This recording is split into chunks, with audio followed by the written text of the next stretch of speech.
One thing I forgot to mention while we were doing the walk around was that the four-wheel drive linkage had been busted, or the grommets rotted out and it wasn't there at all anyway.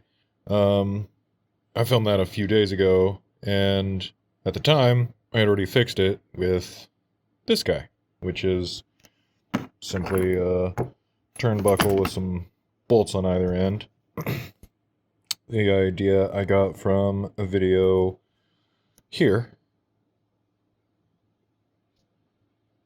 and the only thing that I had forgotten to do was put some Loctite on all of the fittings because one, it was very cold and it was about to snow and I needed my four-wheel drive to work, so I didn't film any of that.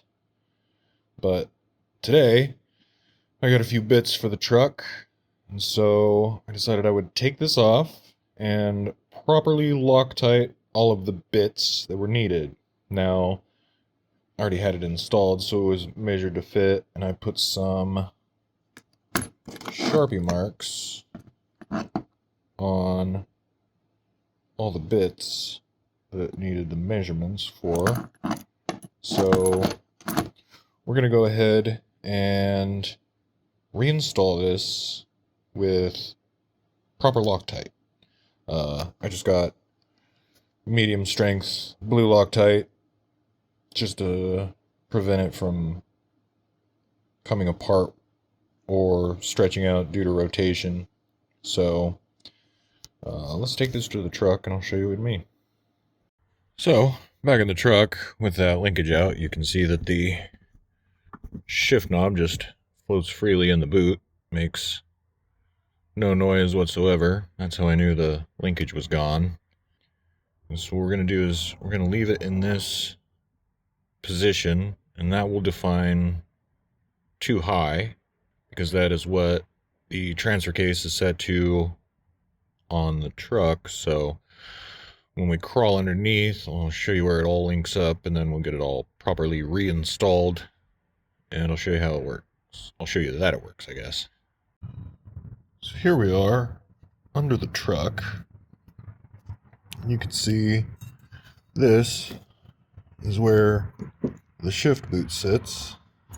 That is the bracket that comes down from it. And this one back here is where it links into the transfer case.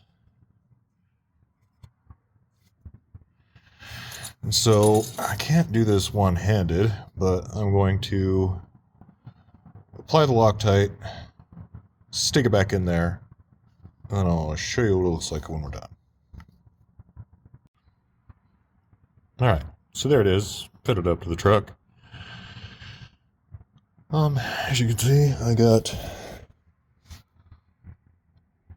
Loctite, a little bit of everywhere, but most importantly, it's on the threads of the turnbuckle and the bolt holding it in, along with the nuts. So she should be good to go there. There is a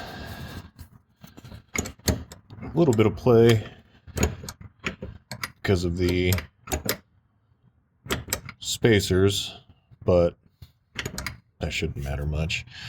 Might knock or clunk around when we shift into four-wheel drive and back into two, but that won't matter too much as long as she shifts the transfer case as she should.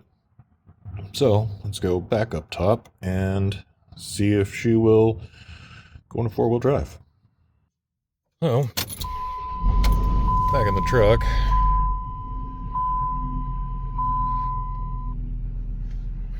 you see our shifter no longer flopping about, nice and tight.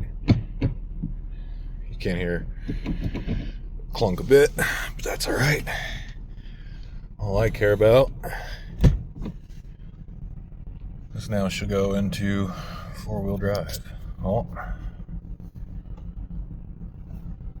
should probably turn flash off. So that's my little four-wheel drive button there. She'll back up.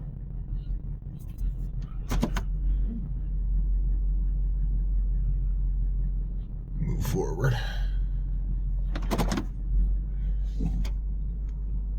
Let's see. Put her back in 2.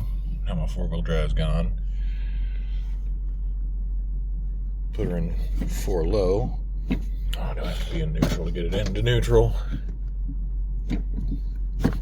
She's a little sticky getting into neutral, but she'll go. And yep, that's neutral. Probably still have to be in neutral. Oof.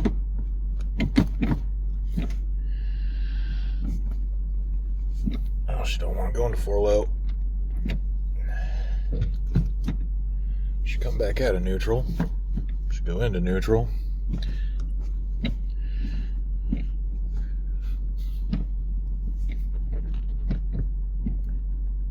I may need to make some adjustments to the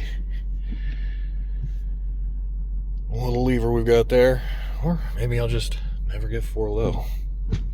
Maybe she gotta be in park.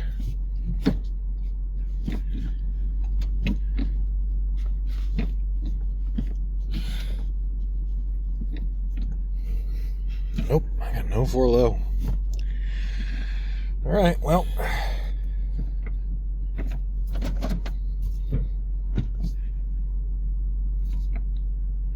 At least I got 4 high. That'll work for me for now.